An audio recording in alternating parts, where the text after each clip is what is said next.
start to believe. Listen to your heart, tell me that you understand, 'cause you are the one for me. If you just believe, if you just believe, if you just believe, if you just believe, if you just believe, if you just believe, believe. Listen to your heart, heart, heart, heart, heart, heart, heart, heart. Listen to your heart, heart, heart, heart, heart, heart, heart, heart. Listen to your heart, tell me who you wanna be. We can always start to believe. Listen to your heart, tell me that you understand, 'cause you are the one for me. If you just believe, if you just believe, if you just believe, if you just believe.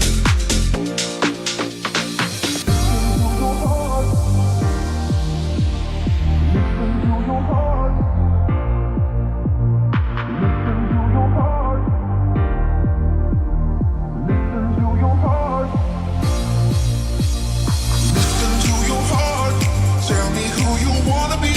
We can always start to believe. Listen to your heart, tell me that you understand, 'cause you are the one for me.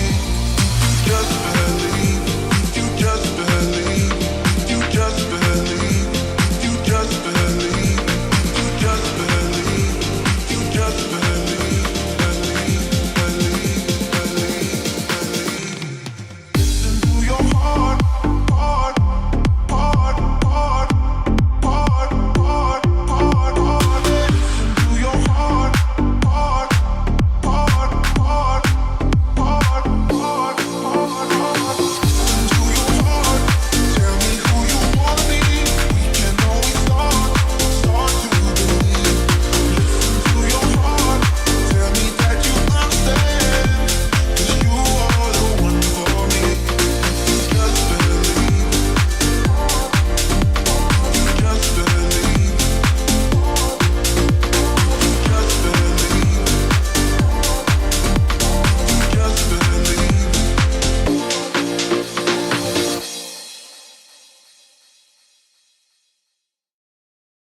Good evening, good evening. Yes, people, welcome back to another late night chat stream. Hope you're all doing very well and looking forward to tomorrow, Real Madrid. It is 1 hour until official match day. Second leg, Champions League quarter-final. We are 90 minutes away, hopefully, from getting to the Champions League semi-finals. Of course, Arsenal play Bayern Munich as well. So we will find out, hopefully, if we're in the Champions League semi-final and who we play against. Watch along here, live on this channel tomorrow night. We are looking forward to it. Hope you're all doing very well. Big up Briggsy, big up Noah, big up Jack, big up Herbal, big up Only Blue and Village, Subhan. Big up everybody. Jack Lee who's tuned in. Make sure you've all hit that big thumbs up button. Make sure you're subscribed if you're new, and make sure you get your thoughts into the chat. And there's a link in the chat if anybody wants to become a new channel member, like all our fantastic members in the building already. Right, what an evening of Champions League football it has already been. We saw PSG knock out Barcelona. We saw Dortmund knock out Atletico Madrid. Now it's over to us to do our job. We must knock out Real Madrid if we want to continue the pursuit of holding on to our Champions League trophy, and it doesn't get any bigger than this. I'm nervous. I'm excited. We have a fully fit squad. We have lots to talk about, but I suppose let's get straight into it. Joe, we are back. Tomorrow is the day. Huge game. Real Madrid coming to us. They're bringing 3,000 fans, the most they've ever brought to the Etihad. They mean business. We mean business. How are we feeling? The same as I always am before a game. I've always maintained that I am not usually nervous until the game kicks off, and it's no different from me today. Like, I'm calm, I'm ready, I'm excited, but I know for 100% for a fact that as soon as the whistle blows for kickoff, I will want it to end instantly. Like, that's just how it is at the moment. So I'm calm, but again, I'm looking forward to it. if it goes the way the rest of the competition has gone, not only for us, but for, the rest of the teams, even the ones tonight, it should just be a good game in general. Like, regardless of the result, it should be a high-quality game of football. I'm expecting, look, we could talk about Real Madrid and the threats they're going to pose. We kind of know the threats they're going to pose. We kind of know their danger men, their danger areas. But look, from a Manchester City perspective, we have put ourselves in the position that we wanted to put ourselves in, haven't we? We went to the Bernabeu. We said don't lose. We scored 3. We conceded 3. So there's a positive, there's a negative. But we did not lose. We have now got the position that we want, that we needed, that we wanted, that we desired to bring back to the Etihad. We have to stamp our authority. We have to bring back and bring out a performance that emulates that of what we saw last season in the games in the Etihad. Bayern Munich, the away game, I know it was second leg. We went there just not to lose. Real Madrid, home leg last season. We went there not to lose, brought them back to the Etihad, blitzed them off the park, blitzed Bayern off the park. That's what worked for us. We cannot be a shell of ourselves tomorrow. We must be front-footed. We have to start the game early. There's no point doing all the work we did in the Bernabeu last week to prevent, losing, bringing a deficit back to the Etihad, only to not turn up tomorrow. Tomorrow is D-Day. Tomorrow is where we turn up. And the reality is we can't expect another 4-0 thrashing. We can't expect to walk all over Real Madrid, because Real Madrid are also, from their perspective, that bit more experienced. They are now coming to the Etihad having experienced what they did last season. They do not want to experience what they did last season. So tomorrow, we have to amplify our levels even further. We have to be even better. Is that something we have in our locker right now? Is that something we can pull out of the bag right now? We have to talk about this. We have to talk about this, people. We have to talk about this. Big up everybody joining us. Make sure you've all hit the like button. You take on board what I'm saying, though, Joe. There's no point doing the groundwork on the Bernabeu last week if we're not going to turn up tomorrow. Everybody has to be on job, defenders and attackers. Attackers have to be potent, and the defenders have to be solid, because tomorrow I think is going to be a serious hit-out. Well, I'm looking more at the defence than anything, personally, because we've been leaky. And that's what concerns me a little bit, is it's a 90-minute shootout. There's no if or buts. There's none of that. It's a 90-minute shootout, and we're at home. So we should be going for this game. But if we go for this game, there will be space on the counter. Even if Real Madrid only get like 3 or 4 counterattacks, we've still got to defend them. We've still got to defend well. And that's what I'm looking at. We've been leaking goals this season that we really shouldn't have been. Our goal difference in the league is much worse than it should be, because I've lost count of the amount of times where, take Luton for example. Take Luton for example. That should be a prime time to up the goal difference. Should be 5-0, but it's 5-1 because we sloppy. Same thing with Aston Villa. Should be 4-0, 4-1 because we're sloppy. We switch off for a moment. This is Real Madrid. This is not, with all due respect, Aston Villa, very good side. Beat Arsenal at the Emirates. They beat us and Arsenal at their place. Like they're fourth in the Premier League for a reason. However, this is Real Madrid. This is a different kettle of fish. They have much more quality, in the final third specifically as well. I'm looking at Bellingham, Rodrigo, Vinicius. Like, that's terrifying if you're going to give them a chance, and if you're not going to defend well, they will punish you. Bellingham didn't score in the first leg, but he always seems to score against us. He spoke in the media about how he couldn't say no to Madrid, and he had an offer from, we had interest from here, and they're trying to use the gimmick, aren't they, of, this, we are Real Madrid. You don't have to be fearful, Madrid fans. We are Real Madrid. This is what we do. This is our competition. Like, they do have the history on their side, but defensively, you've got to switch on. Defensively is where I'm looking at, because, again, like I said, we've not been great there. It's been our weakness this season, our Achilles heel, that it's been more the defensive side of things. Now, I get there's been injuries this season, which hasn't helped, but everyone's fit. They got no excuse. This is what I'm saying about Real Madrid. They have the history on their side, and they're not coming to roll over. You might find some teams who come to the Etihad, they might go 1 or 2-0 down, and we could go 1 or 2-0 up tomorrow. Real Madrid still won't roll over. They don't know when they're beaten. They absolutely don't know when they're beaten. This is going to be a tougher task, more than likely, than anything we've faced this season. So we can't afford to be sloppy. We can't afford to have mishaps, and we can't afford to have moments where we lose our concentration. I mean, I look at the Villa game, we scored 4 goals. The Palace game, we scored 4 goals. The Luton game, we scored 5 goals. But what do they all have in common? We conceded in all those games. We conceded goals that were really sloppy, that for me were just moments where we switched off. We can't have those moments where we switch off against Real Madrid, because we will be punished. We will absolutely be punished if we switch off and we start allowing ourselves to get under the cosh.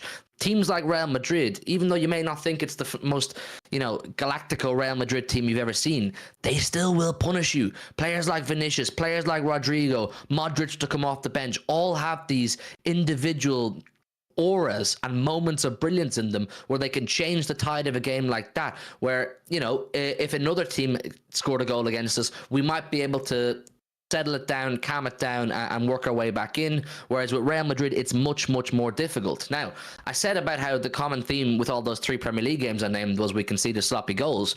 There's also a positive common theme, which is that we scored 4, 4, and 5 in those 3 games. We're scoring goals. We are looking a lot more potent in front of goal. Our wide players, our midfield players particularly, are looking really, really potent. They have to continue on that. They absolutely have to continue on that. I think we have to start on the front foot. We have to start fast. I'd love an early goal, Joe, because there is this part of me thinks that the Etihad naturally is going to be up for tomorrow. I think the Etihad's going to be absolutely hopping. If we get an early goal, you want to start creeping that element of doubt into Real Madrid that something like last season could arise again. You want the deja vu sort of feeling to come over Real Madrid. Vinicius spoke after last season's game and said the Etihad away game for him was the craziest atmosphere he's ever experienced. Not too bad for a team with no fans and empty seats, if you ask me. But we need to make it like that again tomorrow. I think we have to start on the front foot. There can't be any cagey football. There can't be any just trying to slow things down and win fouls. We have to be the aggressor. We have to be setting the tone for the game, because if we allow Real Madrid to set the tone for the game, we're walking into trouble. We're absolutely walking into trouble. I'm not under any illusions that we are the same powerhouse we were last season, that we are as solid defensively last season. I think Real Madrid score tomorrow. I genuinely believe they score tomorrow. How many? I don't know just yet, but I think they do. Are we as good going forward as we were last season? Probably not either, but we are still more than capable of doing the job we need to do. I mean, yeah, I have no doubts the crowd is going to be up for it. No doubt in my mind that, the atmosphere will be there. But the players need to take that and respond to the atmosphere. Again, early goal it boosts the atmosphere even more. If we get an early goal, it might kick off. Like, the amount of momentum that we're going to get, the amount of momentum the fans are going to get behind the goal as well. Like, it could be the key to maybe getting a really, really good early start. You get 1 goal, you never know. Like, the place could just open up. Like, that's the sort of effect it can have. And the worst thing we can do, or the worst thing the team can do, is not respond to that. Is, when you've got all this atmosphere, is not respond with a good performance or a goal. That's the worst thing you can do, not capitalise on your own momentum, because then the longer it goes on without a goal, the more on edge the crowd get, the more, nervous it feels inside the stadium, and the nervousness from the fans creeps onto the pitch, into the players, and then a Real Madrid goal could just completely dismantle everything. That's the worst case scenario of where heads could drop. If it goes, I don't think it'll be like this, because again, usually games between us and Madrid are absolute classics. But hypothetical situation, say it goes an hour, 60 minutes, Madrid make a couple of subs, we haven't scored yet. That sense of nervousness within the crowd will start to creep into the game. And it will affect the players, because how will it not with a home team? The crowd has an effect on how the team plays. If the crowd are up for it, the players usually get a boost from that. If the crowd are, a little bit nervous, maybe starting to get a bit quieter and a little bit, there's a bit more groans going in. Some players maybe try and speed things up and start trying things that they shouldn't be trying. That side of the game can happen. So capitalise on your momentum. And again, the whole point of this, the draw away, getting a draw in Madrid and taking it to home, is you can be on the front foot. You can take the game to Madrid. You're on your own patch. This is your game. You're the favourites. It's Real Madrid, of course. You can't write them off, and you can't completely disrespect them. But you have to go for this game, this type of game. You simply have to go for it. But it's now or never. It's do or die. It's knockout football. It's 90 minutes. It's not a 2-leg thing anymore. It's now all is fair. All is fair in love and war, as they say. And my big fear is that Real Madrid keep us at bay and make the game really frustrating, slow it down. They essentially do what we tried to do when we play away from home in the Champions League, you know, because if the longer Real Madrid stop us scoring, you know, at 0-0, let's forget the prospect of them scoring first. If they keep it at 0-0 for you know, the first half an hour, half time, 50 minutes, 60 minutes, all of a sudden that element of doubt and frustration creeps into City, and you've tried all the avenues, you've tried all your plans and your tactics, and all of a sudden you're starting to wait for moments of magic. You're starting to look at individual brilliance. You're starting to wait for, you know, just split seconds where things go your way. So that's why I'm saying we need to get a grasp of the game straight away, put them under the cosh, and that's why an early goal would open up the game. Open up the game. We need this game to open up for us, because in our own place, I think an open game suits us. Whereas in an open game in the Bernabeu, you see what happens, 3-3 type thing, or 5-4 like we've seen in recent years, or and so on and so forth. We need to open Real Madrid, because I really think they're going to do what most teams do against us, decent teams, which is sit back, soak it up, try and, you know, frustrate us, and then bam, hit us on the counter, because they have the players to do it, don't they? Vinicius, Rodrigo, Bellingham, all these guys can hit us on the counter, absolutely no problem. So we need to score early. The fans have to play their part, and Pep has to make the right decisions in selection. We have a fully fit squad for the first time in God knows how long. As we said earlier on, we can kind of expect an injury or two now leading up to Chelsea, because we don't seem to have a fully fit squad for too long. But the big one will be Kyle Walker, who obviously comes back, hasn't played much football since the international break, to my knowledge, if any. He's a specialist for these occasions, Kyle Walker, but how do you turn around to an Akanji or someone like that, or a Ruben Diaz, and say you are being taken out because Kyle Walker has to come back in? Is Kyle Walker still close enough to the Kyle Walker that we've seen in recent years that you could trust him to do a job on Vinicius Jr.? Because the fact of the matter is, last week in the Bernabeu, Vinicius was lethal. Vinicius was absolutely, you know, devastating when he was getting in behind, causing absolute havoc. Can we trust Kyle Walker to nullify that threat? I mean, I don't know. What do you think, Joe? I mean, it all boils down to trust, doesn't it? How much does Pep trust him? Clearly a lot, because he's, you know, before he got injured, he was playing him week in, week out, despite the, I mean, let's be honest, terrible performances that he was putting in. He was still had the trust of the manager to keep playing, and he has the trust of the rest of the players in the squad to be captain. Like, they chose him for captain. It's an internal decision. So he still has enough trust to be warranted. But in terms of, from my point of view, I don't know whether I would, because I don't know what version I'm getting. Well, to be honest, I didn't know what version I was getting before he got injured and didn't play for a month and a bit, or however long it's been. Now I really don't know which version we'd get, because he hasn't played since he went off injured for England. Like, it's been so long. So if I didn't know what I was getting already, it's an even bigger risk now to play him in this sort of game. My obviously my two arguments to the other side is, we spoke about this for the first leg with the goalkeeper situation. Kyle Walker's been there and done that. That's a big factor, the experience. He's been there, he's done that. He's marked Mbappe, he's marked Neymar, he's marked Vinicius before, and he's come out on top. That's a fact. He's come out on top in the matchups. So he has the knowledge, he has the know-how. And my other thing, which kind of tips me over the other side of the argument, is he's not been playing in that sort of role where he was playing well against your Vinicius and your Mbappe and your Neymar and those sorts of players. This season, he's been asked to bomb on down the right-hand side, get to the byline, put crosses in, do the attacking side of the game. That's been his main role this season when he's been in the team, and it doesn't suit him at all. I have more faith in a good Kyle Walker game if he's told to stay back and defend. That's kind of like why I'm a bit 50-50, because on the one hand, I'm looking at it going, he's been inconsistent this season, and he's been injured for about a month and hasn't played. But on the other hand, it's like he's going to be playing. I know when he plays this game, he will be playing a role that suits him to a T, and he's done it before. So I really don't know on this game, how fit is he? He's training, so he seems fine.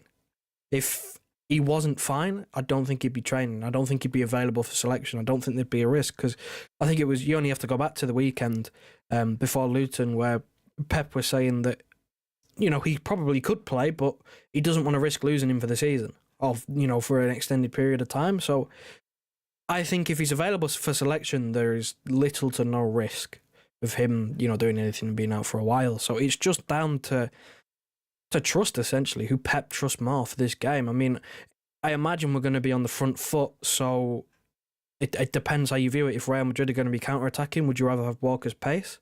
Or would you rather have Akanji? If we're going to have the ball, Akanji's probably better with the ball.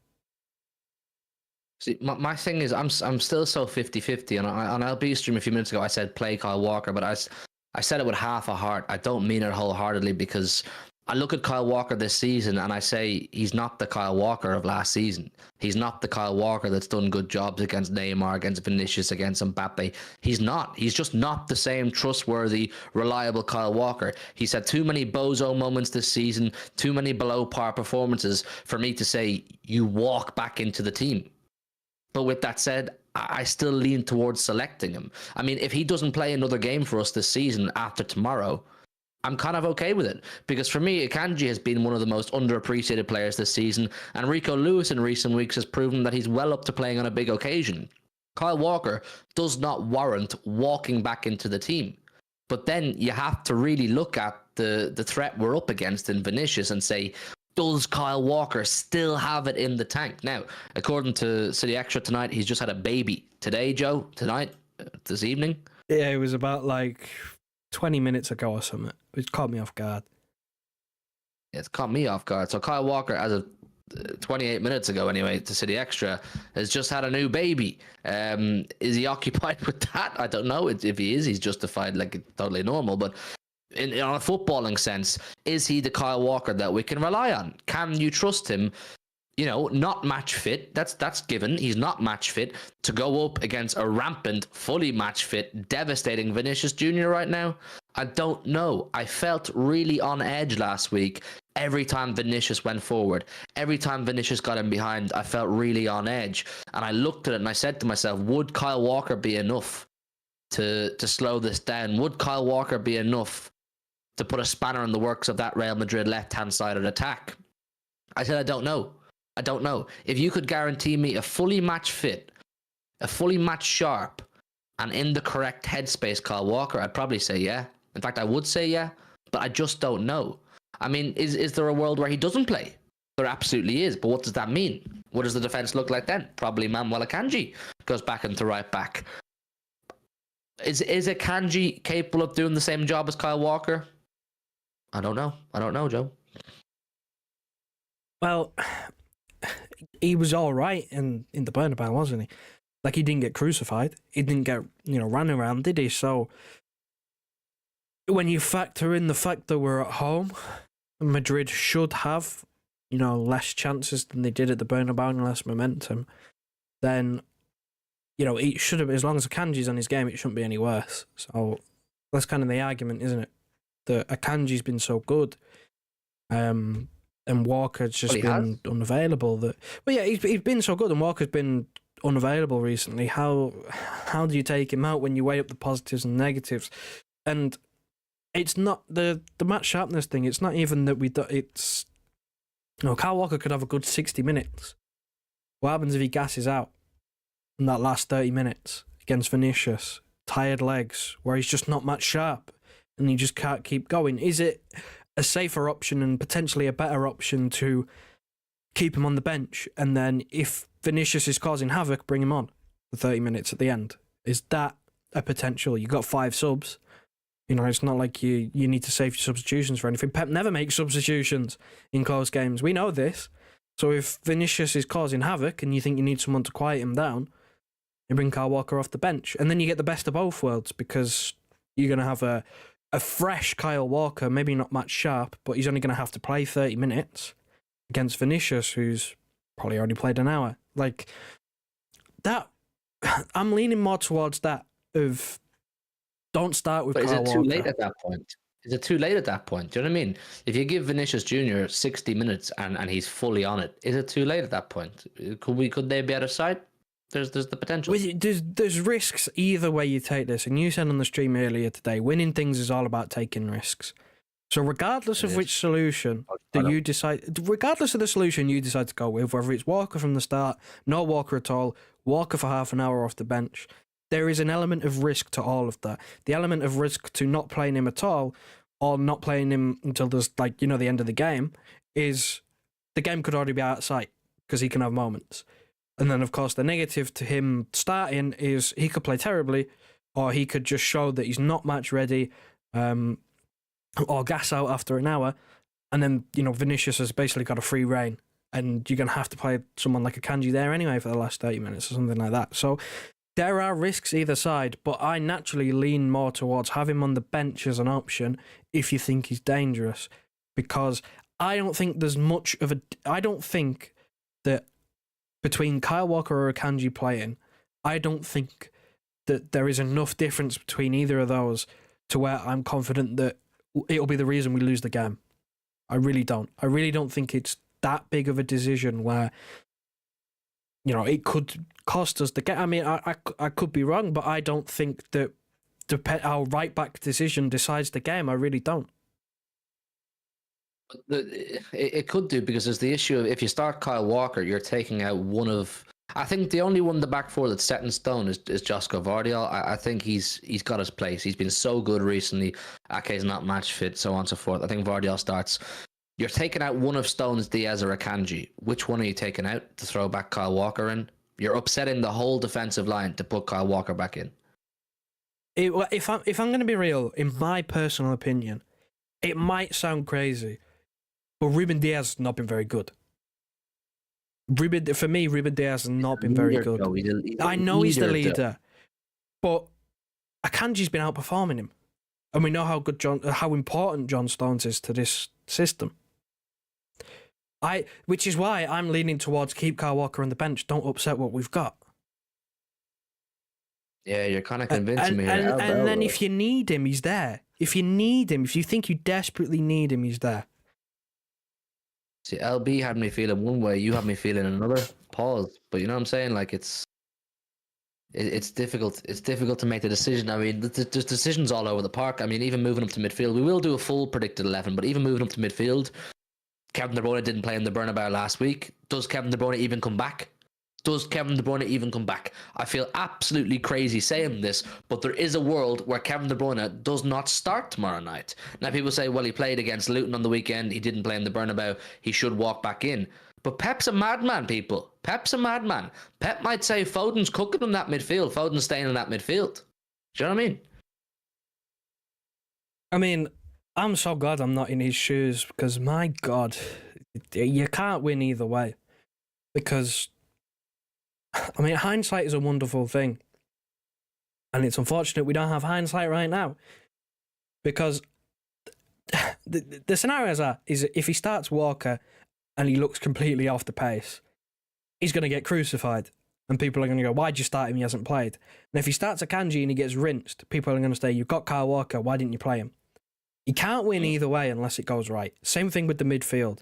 If he starts Kevin De Bruyne and he doesn't, play to his best, and we potentially, look a little bit leggy in midfield, and by 70 minutes he looks like he can't continue, he looks like he's gassed out, people are going to say, why didn't you play Phil Foden in this position? Same thing the other way around. If he doesn't start Kevin De Bruyne and Phil Foden starts in the middle and doesn't because that first half against Madrid, Phil Foden barely touched the ball. He just wasn't being found. If he does that for another half again, people are going to go mad and go, you got Kevin De Bruyne in there, why didn't you start him? He can't win. He cannot win unless he gets it completely spot on. But not everything is down to him. A lot of stuff goes on the players. He only picks the team and sets them up. If they play poor, they play poor. That's not up to him. So he can't really win. I don't think that... For me, there's not a right or wrong answer. I really don't think it's a black and white. This is the right answer. Everything else is wrong. Because I see the argument for pretty much most things in terms of team selection. I would understand most things that people are talking about, De Bruyne starting, De Bruyne bench, same thing with Walker. Even with the goalkeeper thing, like I understood both sides to the goalkeeper thing before Edison came back. Like, I completely understand where people are coming from. There's not a right or wrong answer. It's just trying to figure out what Pep's most likely gonna do is fucking impossible. But I feel like even harder is trying to figure out what you want. Because I judging based on what you're telling me, you don't know what you want to see, and I don't know what I want to see. I really don't. I don't have a clue what I want. I know roughly in certain areas what I want to see, but then we've just had a whole debate about right back, and we have no idea what we'd rather do. I'm really struggling to decide what I want. I say one thing out loud and it seems like the right answer. Then I say the opposite of that and it feels like the right answer too. I don't know. And we won't be saying Pep got it right or Pep got it wrong until the final whistle tomorrow night. That's just the issue we're in. I mean, I'm looking at the chat right now. Jack Lee says KDB has to play. He can create something out of nothing. And then you see James and Carlington saying Kevin's impact off the bench is explosive because he runs non-stop. Bring KDB off the bench when they're fucked. You know what I mean? Like, you can't win either way. I get both sides that in a huge game and you have a special player like Kevin De Bruyne, naturally he should play, shouldn't he? He should start the game. But then there's the thing of, well, Foden has been immense in midfield, like absolutely class in midfield, both in terms of statistics and running the games. And then you can have, say, De Bruyne to come off the bench when Madrid are tired, they are a bit leggy, and they see Kevin De Bruyne coming off the bench. But it all depends on how the game flows. Because if we go 2-3 goals down, which is in the realms of possibility, people, we could be sitting there saying, Pep, why didn't you play Walker? Pep, why didn't you start Kevin De Bruyne? Or Pep, why didn't you start a Kanji? Pep, why didn't you start Phil Foden? It totally depends on the way the game pans out as to whether we decide the decisions he makes are right or wrong. So it's so difficult. It's so difficult. But I can't understand why we won't see Kevin De Bruyne sit beside Phil Foden.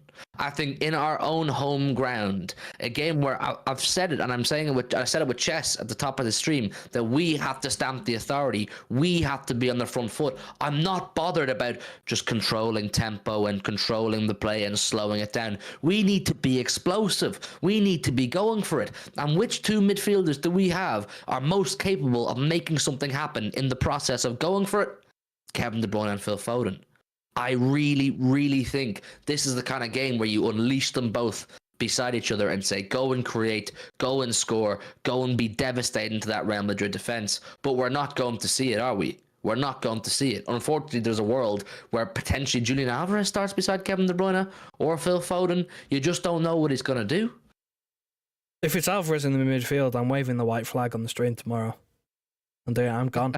I'm gone. I'm not watching that. I'm sorry. I'm not for it because it doesn't work. I don't know how many times I have to see this to go, nah, it doesn't work, Pep. Pep playing him anywhere but number 9 doesn't really work. I don't really play well. I don't get it. So, I mean, it makes sense, doesn't it? With playing Foden out wide is a waste, given what Foden is good at. You know, is more suited to midfield.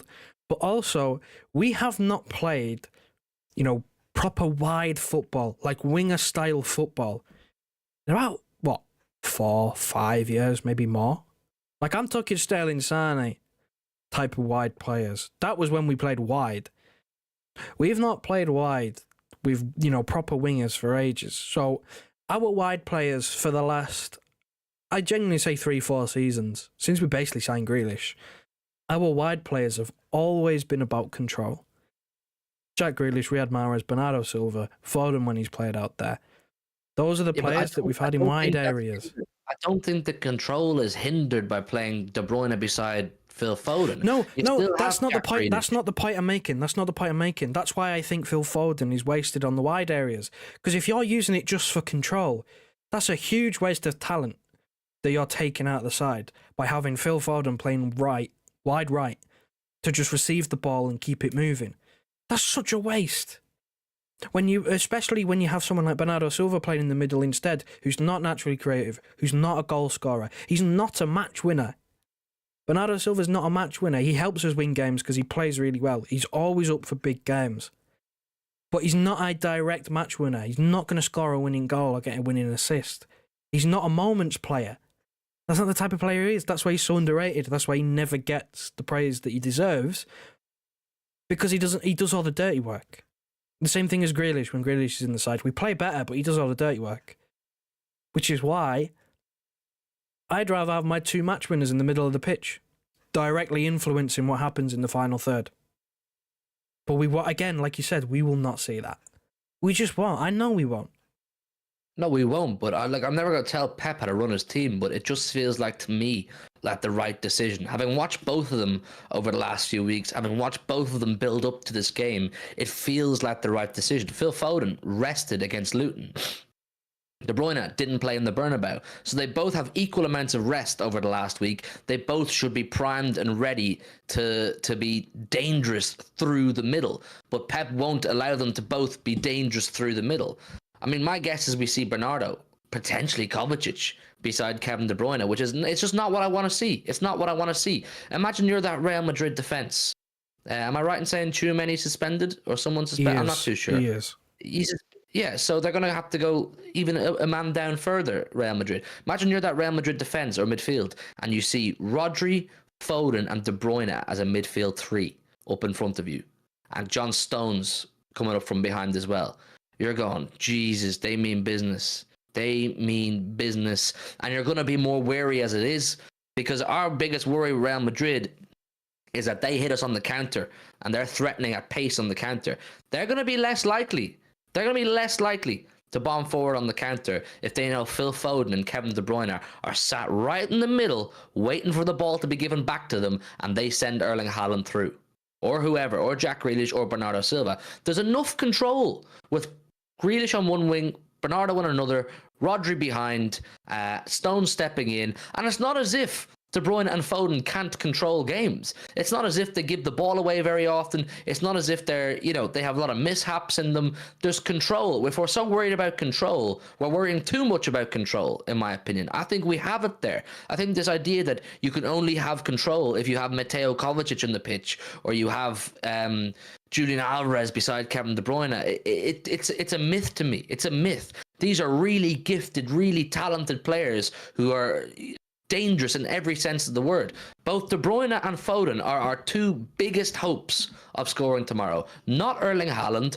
Foden and De Bruyne are the two biggest hopes of scoring, whether directly themselves or indirectly in terms of feeding Erling Haaland. They are our two biggest chances of goals. Play them both where they're most dangerous. But as I keep saying, we're not going to see it. We're not going to see it. Pep insists on playing one of them as a right-sided number 8 or number 10, whatever we want to call it, and either one doesn't play or one sits on the wing. It doesn't feel right to me. It doesn't feel right to me, man. Guys, listen, there's nearly 50 people in the building. Do us a massive favor. Make sure you've hit the like button, subscribe if you're new around here. And there's a link in the chat. I see loads of new people here. If you want to become a channel member and help support myself and Joe, there's a link there. Massively appreciate all of your support. Great blues. We're building one big community here, so massively appreciate all of you. I'm not sleeping on Erling Haaland, non-Villa. I'm not sleeping on him. Look, for me, Erling Haaland, tomorrow is a chance for him to silence his critics. Tomorrow is a fantastic opportunity for Erling Haaland to silence everybody, because he didn't score in either of the ties against Real Madrid last season. He didn't score in the FA Cup final against Man United, and he didn't score in the Champions League final. And that's not me saying those things like, oh, Erling Haaland, he's a flop and he's not a big game player. This is what people are beating Erling Haaland with. This is the stick they're hitting Erling Haaland with. So this tomorrow, there is no bigger stage this season he's going to get. Maybe we get to a Champions League final, but in terms of opposition that we're up against, he's not going to get a bigger opportunity to silence people than scoring tomorrow night. But if he's going to score tomorrow night, he needs creators behind him and around him. And the two best creators we have, which is why I said either directly or indirectly, our best chances of scoring goals, it's Phil Foden and Kevin De Bruyne. Erling Haaland will be looking to both of them if they're both on the pitch, whether it's as midfielders or one in midfield, one on the right wing. He's going to be looking to both of them and saying, you need to service me. Haaland does not make goals for himself very often. This is the stick that Roy Keane's beating Erling Haaland with. This is the stick that plenty of people are beating Erling Haaland with. And for large parts, it's potentially justified. He needs these players to be creative and cause trouble. So Erling Haaland needs Foden and De Bruyne on the pitch. I'm not worried about Erling Haaland not taking his chances because I have so much faith in him. But it's about the service that he's going to get. I think that's a fair point. Well, the last thing I want to see is Kovacic, because I don't think he'd offer much in this type of game. If we're going to have Kovacic on the pitch, you can eliminate one of Erling Haaland's sources of or revenues of service. You can eliminate it. Kovacic is not on the pitch to unlock defenses. Yes, he has that great goal in him that we saw the other day, but he's not there. Slide balls through, reverse passes, balls over the top for Erling Haaland. If you want Erling Haaland to be dangerous, don't look at Kovacic. It's not what he's there for. Well, that's the one thing I don't want to see. Because, again, it cuts off Haaland massively, and it makes it so for one, it's too safe. Again, we need to take the game to Madrid. We're at home. Playing Kovacic is just far too safe. But the other thing is, like, again, he just doesn't. It's not his sort of game. If we're going to be on the front foot, his defensive side of the work is probably his stronger point. He's not going to be asked to do as much of that. His attacking side is not his strong point. And it makes us a lot less fluid. The one thing I will say about, even if Foden starts off the right, at least if Bernardo plays and we need it changing, we can change it. Same thing applies if he goes with De Bruyne and Foden in the middle of the pitch and it's not working and we're getting overrun and we're being cut open on the counter-attack. Pep has the freedom to change it because Bernardo Silva and Phil Foden are interchangeable. You can just swap them around. If he plays Kovacic, you don't have that luxury.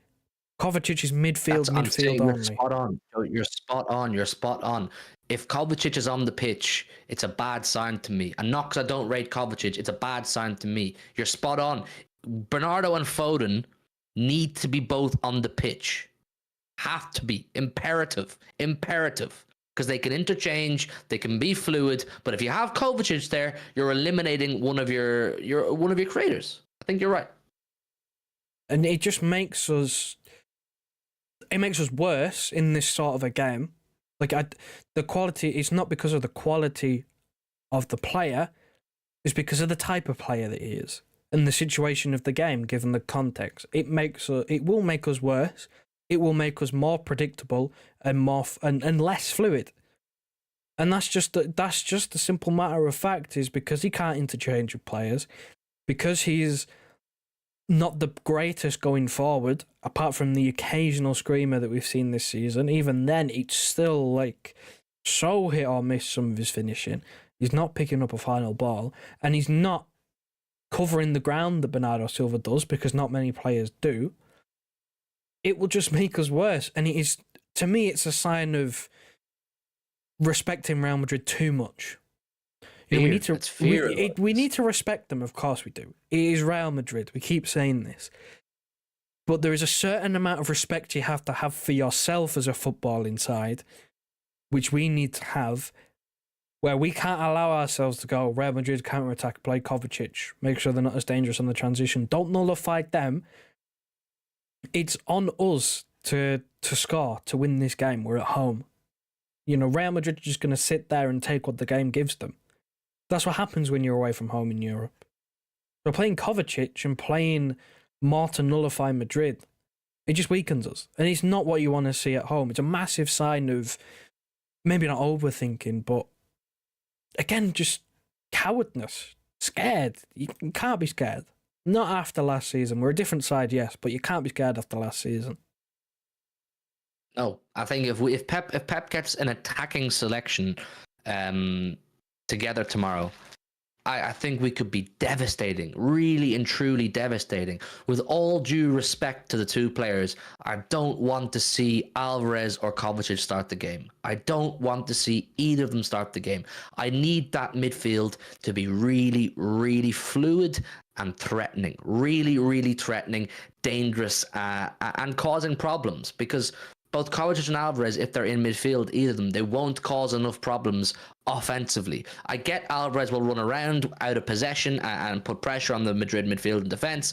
I get Kovacic's ball retention and the way he moves it around. I fully take that on board. But in terms of what we want tomorrow, under the circumstances, playing at home, Champions League game against Real Madrid, It's not what I'm looking for personally. I want to see an attacking outfit. I want to see avenues whereby we can get Erling Haaland involved, whereby we can get Jack Grealish in space, whereby Bernardo can get in space, and whereby the two boys in midfield that won't play together could be dangerous. I'm dying to see it. I'm dying to see a midfield duo of Foden and De Bruyne. And I hate this narrative of the baton has to be passed over to Foden once De Bruyne is finished and once De Bruyne has hung up his boots. While we have them both and they're both playing really well, let them dominate as a duo. Let them be the best duo in world football in midfield. Why not? We have them both in great form. We have them both at the peak of their powers. Let them go for it. Let them go for it. Oh, man. It's weird, though, isn't it? Because you look over the very early Pep Guardiola teams. David Silva and Kevin De Bruyne played together. That was when Kevin De Bruyne had legs to move around in the midfield, and that's when David Silva was in his 30s and couldn't. Now we've got a reverse where Kevin De Bruyne doesn't have the legs to move around in midfield, but Phil Foden does. But we don't see that midfield too. But I don't understand. We saw David Silva and Kevin De Bruyne. It took us a Kevin De Bruyne almost season-ending injury to see Bernardo Silva in the midfield. Is that what we're talking about? Where it takes like a crisis situation where we have no midfielders left and we have to play that combination to see it? I don't know what it takes. It's frustrating, man. It's frustrating. It's something I really want to see. And I would love if it was the case whereby Pep had been saving it. He'd been saving it and unleashes it tomorrow. Because I don't see a world where it doesn't work, where it's not at least causing real problems. They're both too good. They're both playing really well. I don't see a world where they both don't cause real problems simultaneously.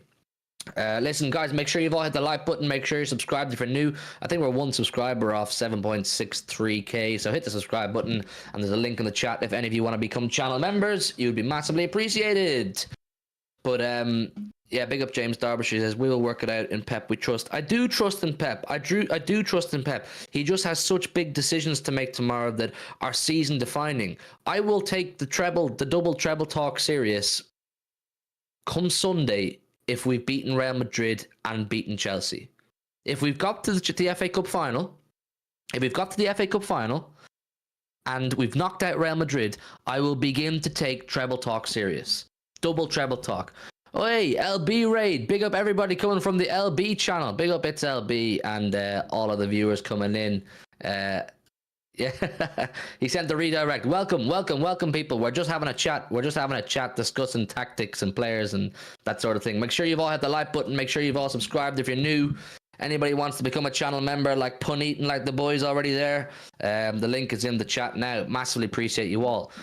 Big up LB Raid. Rah, you guys are an army. The LB army is strong, man. Wow, big up all of you, man. Welcome. Just hit the like button, subscribe, and all that good stuff. But you take what I'm saying on board, Joe. I will take the double treble talk seriously if we knock out Real Madrid. So the tactical and personnel decisions that Pep makes tomorrow night is potentially season defining. Yeah.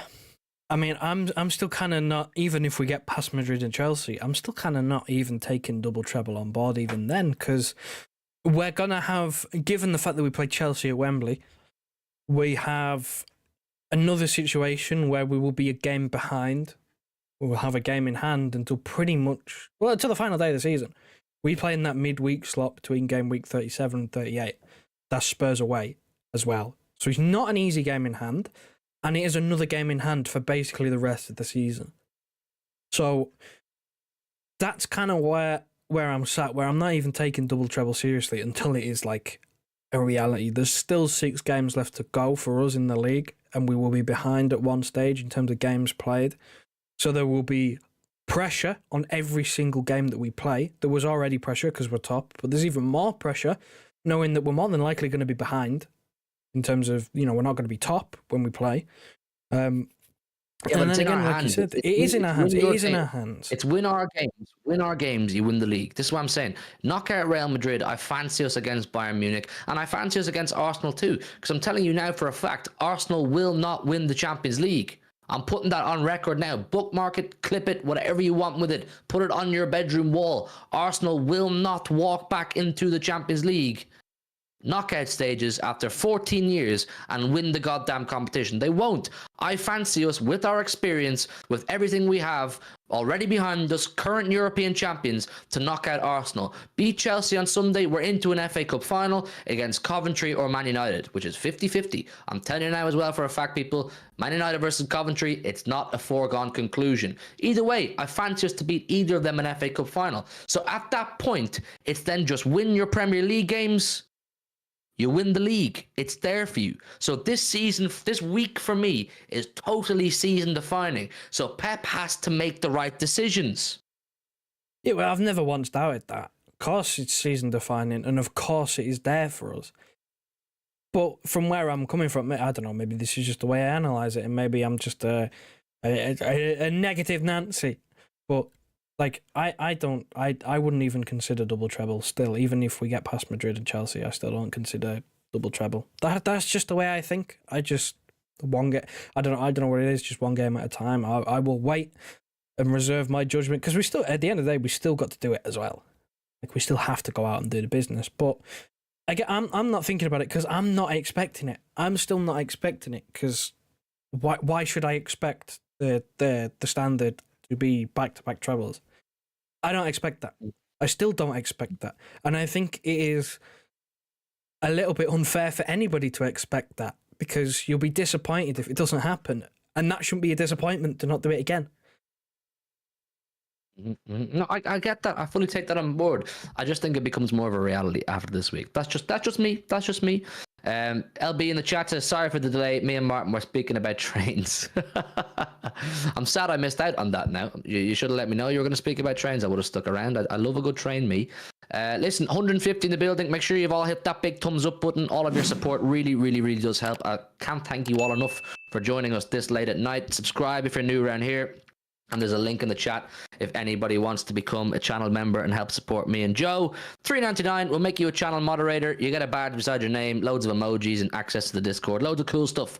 So if you want to do that and help support me and Joey Boy, the opportunity is absolutely there. Now, back to Real Madrid, because it is the task at hand. It doesn't get much bigger than this. How do you see them coming to the Etihad tomorrow? I think we can all agree what we need to do. I think we need to play front-footed. We need to take the game to them, make the place a fortress, yada, yada, yada. We know what we need to do. How do you see them coming? Because I have a few different feelings about the way they're going to approach the game. The first one is they come out from the blocks nice and early. They might say, you know, the way the Etihad panned out last season, the place was a fortress, try and silence us early. The second one is kind of what I said earlier on. Frustrate the life out of us. Try and, you know, take the noise out of the crowd by just paying by a 1,000 passes or just low block, 2 banks of 5. Emulate Arsenal. How do you see Real Madrid coming?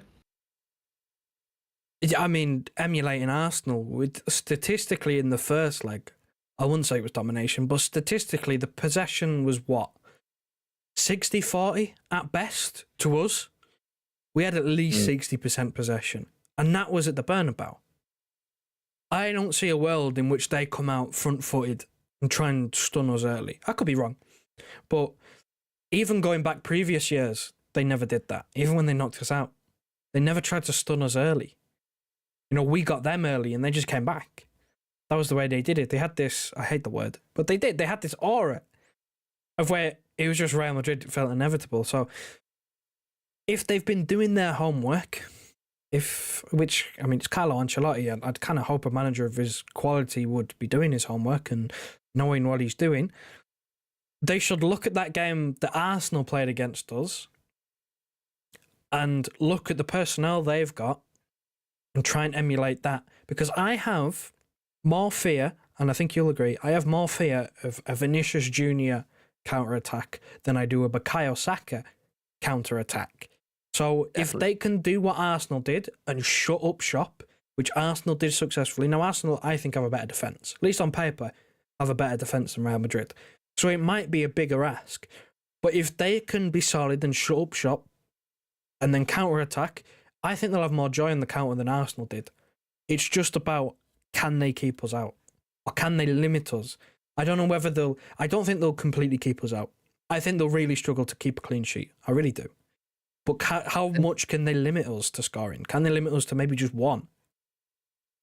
They can. I think they can. They absolutely can. But the first goal for me is absolutely key. I think the first goal is where it's at. The first goal will decide whether, they score that goal, they try to shut up shop, or they try to slow it down from there, or whether we score the first goal, the game opens up. We score the first goal, Real Madrid, they have to come out a bit. They have to try and go for it, because at that point, they're going out if it stays that way.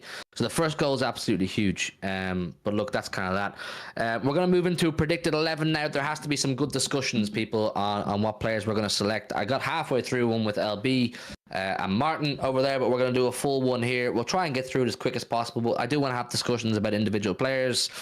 Get involved, chat. Get involved, man. I want to hear what you guys have to say about these selections, because as we've already kind of agreed on, myself and Joe, there's some big decisions to be made. Potentially, in my opinion, season-defining decisions. So listen, hit that like button, man. We're 14 likes off 100. Smash the like button, subscribe if you're new around here, and let's get into it. Right, Joe, Ederson back on the team against Luton. Is he back on the team against Real Madrid? Pep said he's the number one choice goalkeeper. Well, if Pep said he's number one, then yeah, straight back in goals. I think this is the part of the season where he just comes straight back in and plays every game apart from FA Cup. However, how far we still go into that, whether we get to the final. Okay, Ederson it is back in nets. This is already where it gets tricky, because Kyle Walker, like I said, do you take the risk but put him out there? He's not match fit, he's not match sharp. When you say it out loud, it doesn't seem like a good decision to put anybody who's not match fit or match sharp up against Vinicius Jr. But then again, it is Kyle Walker. He is the club captain, and he's known to be a specialist in these situations. What's your choice? Well, I know what my personal choice is. I made my personal decision, and that's to stick with a kanji. But this is not my personal decision. It's what's Pep gonna do? It's impossible to tell. This guy, man, this guy drives me insane. You can never read him. Never, ever read him, so I don't know what he's going to do. I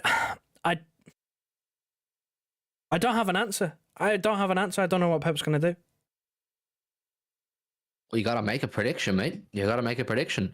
I'm going to go with start Kyle Walker. I think, in my opinion, Kyle Walker has been relatively fit for a while, and he's been held back for this exact game. I'm going to start Kyle Walker. I think I'm leaning more towards Pep starting Walker. I am. I think the knowledge of the press conference quotes kind of gave that away, wasn't it? That he could have played, but he didn't want to risk any further injury, so he was fit enough to play for at least the last game anyway.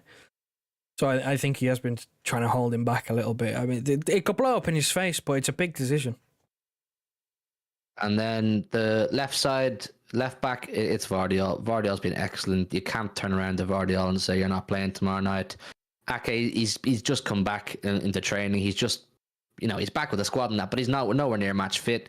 I wouldn't take the risk of Ake up against Rodrigo, at least tomorrow night anyway. And Vardiol's been excellent. Vardiol's also going to be a worry for them, because Vardiol's going to go forward a lot tomorrow night. And you've seen the goals he scored against both Luton and Real Madrid last week. So they're going to be conscious of him. He's another threat, and I think defensively he's been pretty solid too. So I don't think there's much debate to be had over who plays left back. And now it's the centre-half partnership, because you're taking out one of Stones, Diaz, or a Kanji to get two of them in.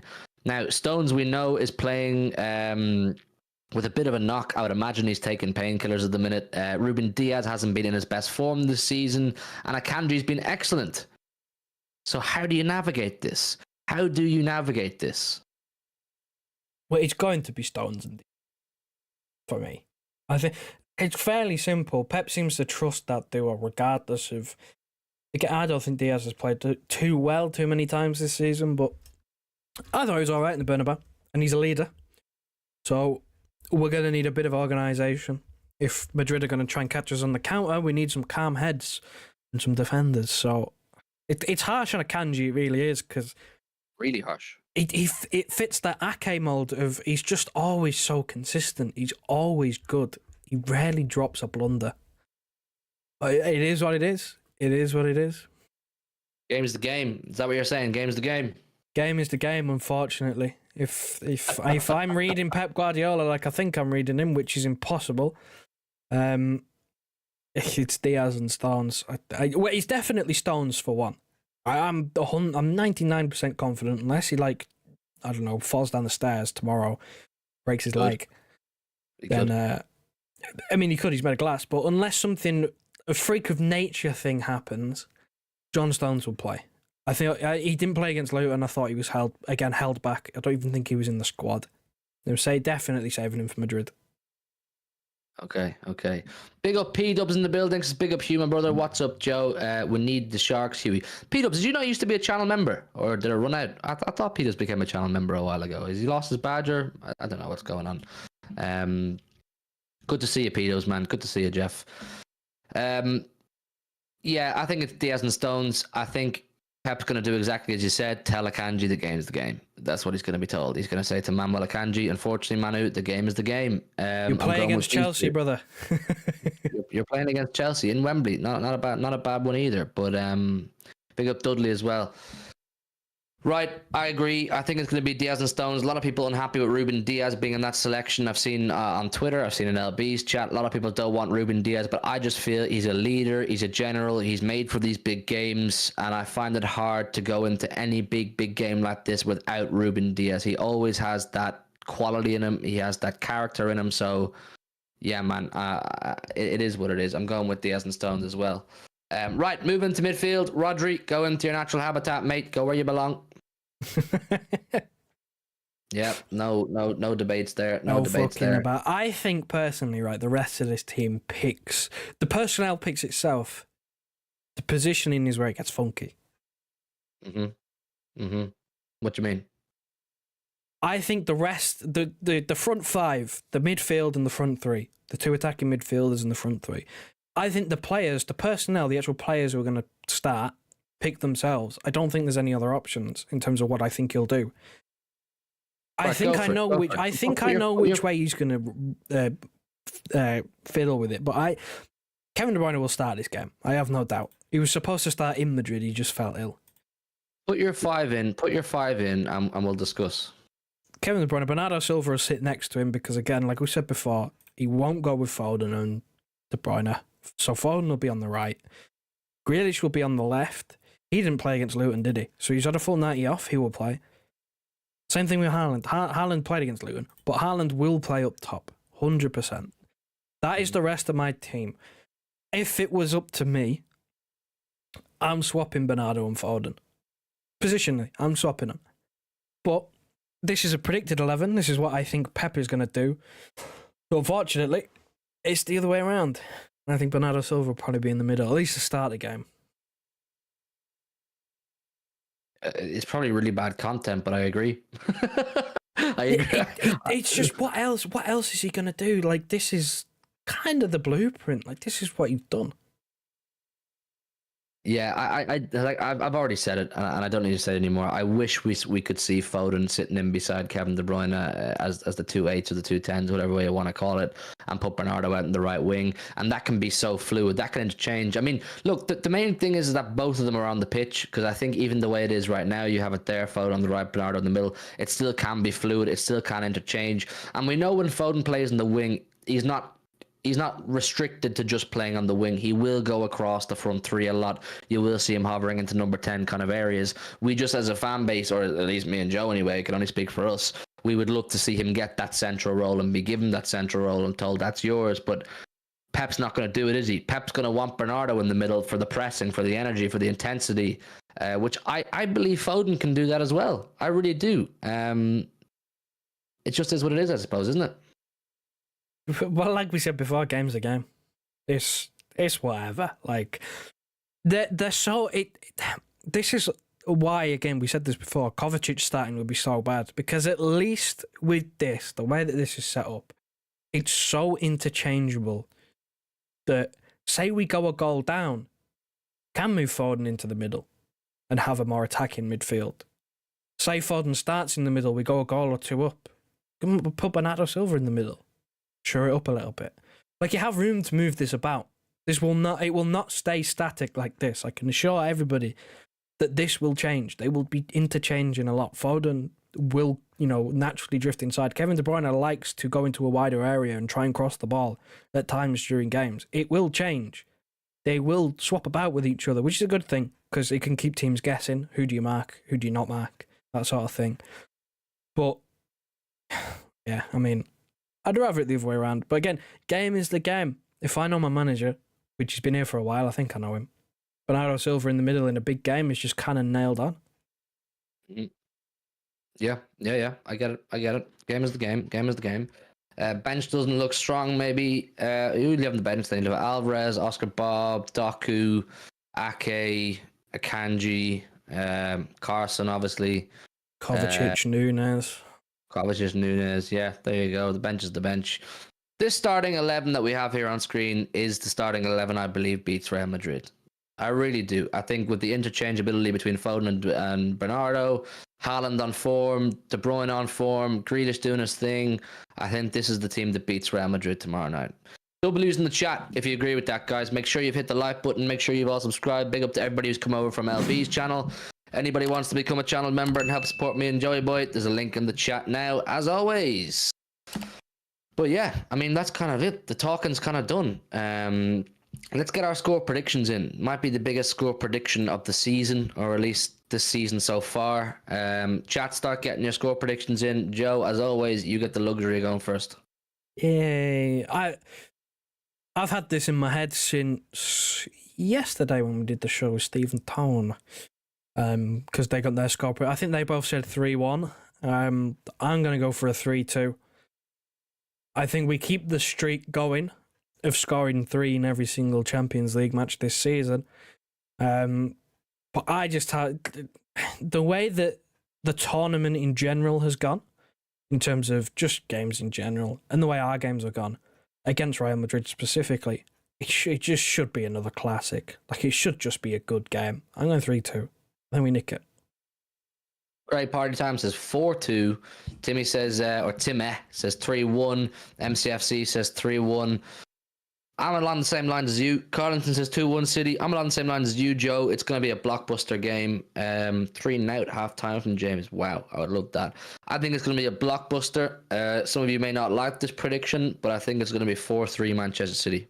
Okay, I think we're going to see crazy amounts of goals. I think we're going to see world-class goals. We're seeing the two best teams in world football on the pitch tomorrow night, people. We're seeing, in my opinion, the best attackers in world football. Bellingham, Vinicius, Rodrigo, Haaland, De Bruyne, Foden. The 6 best attackers in world football all on one pitch tomorrow, and both defenses are not as solid as they could be. Madrid missing players, defensively not as sound as they'd like to be, and City all season haven't been what we were of last season. I think we're going to see lots of goals, and I just hope that City are the ones that come out on top.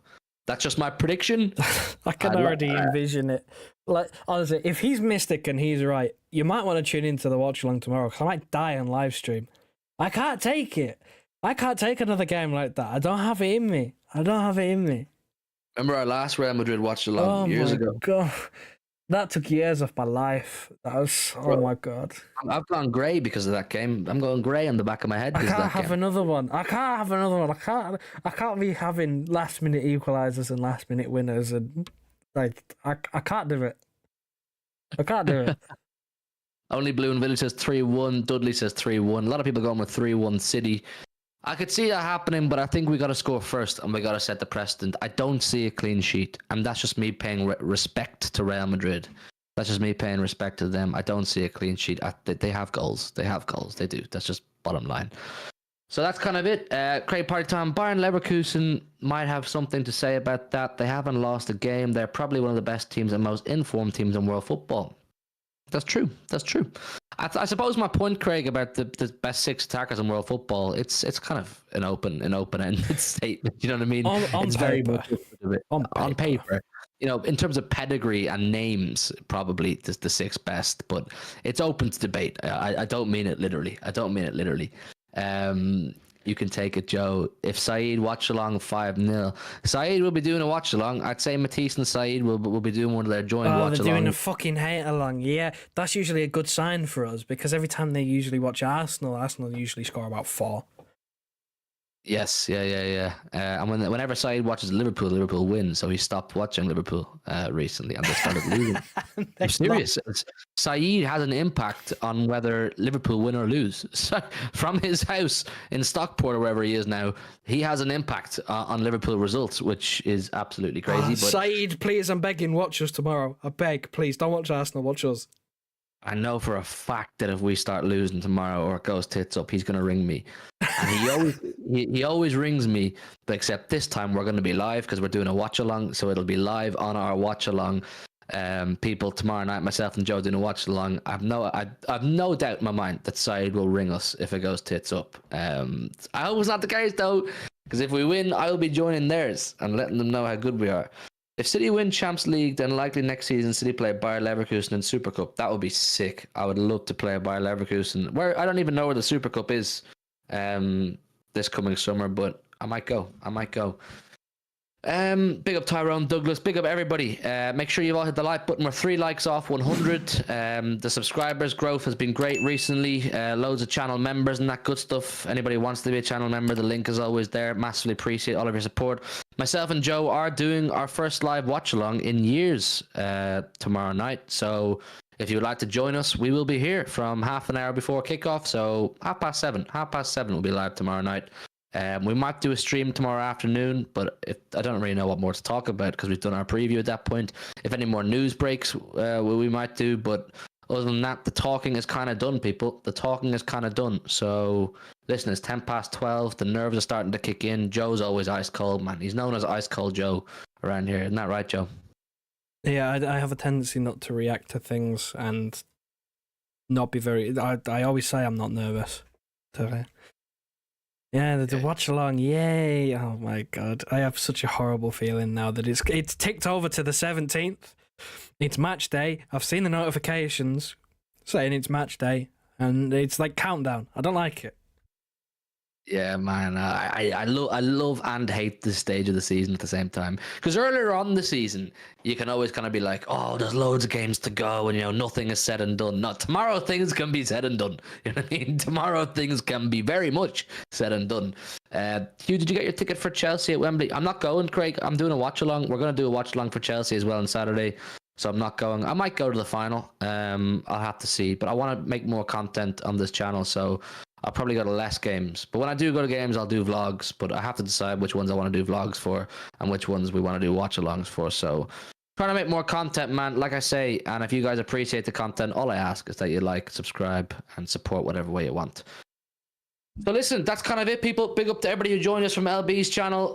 We'll see you tomorrow, maybe for an afternoon stream. If not, definitely 7:30 for live watch along. Good night and God bless. Look after yourselves. Wrap her up, Joy. Bye. Listen to your heart, tell me who you wanna be. We can always start to believe. Listen to your heart, tell me that you understand.